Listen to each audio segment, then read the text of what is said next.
everyone, we are going to go through the basic steps for online registration in Skyward. Once you've provided your login ID and password, you're going to sign in, and this will take you to a dialog box that shows you here in the middle that online registration is open. Click on the link for your student, and then we're going to go through these different steps located on the right-hand side. We can see if it is required because it'll say up on the top, required in red. If it's optional, it will say optional. Because this is required, I'm going to provide my name and the date, and then I'm going to choose to either complete step 1 only, which means I will just complete the step and I might move on and do something else, come back to it, or I can do all of it at once. I'm going to complete step 1 and move on to step 2. Now, the proof of residency provides the opportunity to upload documents to prove your residency. So I'm going to just select a couple of documents here. If you're unable to select documents, you have the details in the center of your screen to show when the office is open for your student where you can physically drop off those different documents. And I'm going to go ahead and move on. These gray fields are not editable, but the white fields are editable, so you could change any of this information as you go. Feel free to change things that need to be changed. You are able to also insert physicians, hospitals, different things like that. Once you start typing in the name of that, then it should auto-populate.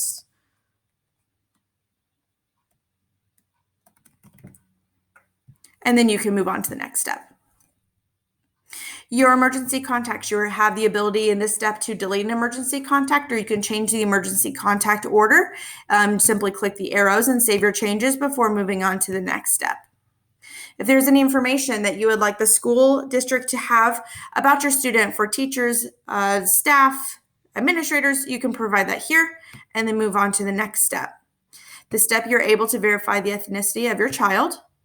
And in this step, you're able to access the food service application. If you're interested in seeing if you qualify for your child to have free or reduced meals, you can click on this link and it'll take you to a separate dialog box where you can then submit that application. You may also make a fee payment. That'll open up in a different dialog box to complete those steps. And this is the general consent form. You'll need to provide your name, your address, and your phone number. And then each of these numbers is a different general consent that you need to authorize. Simply click the drop-down box and select yes or no for each of these different options, and then provide your name and the date before moving on to the next step. The elementary school handbook will be here for you to be able to look at in order to view and then move on to your next steps. We have some health requirements for your student health record. You'll need to provide consent, and then there are these drop-down boxes again for you to select any kind of special health requirement that your student may have. Make sure you provide the name of your family doctor in case of any kind of emergency, and then provide that guardian name and the date.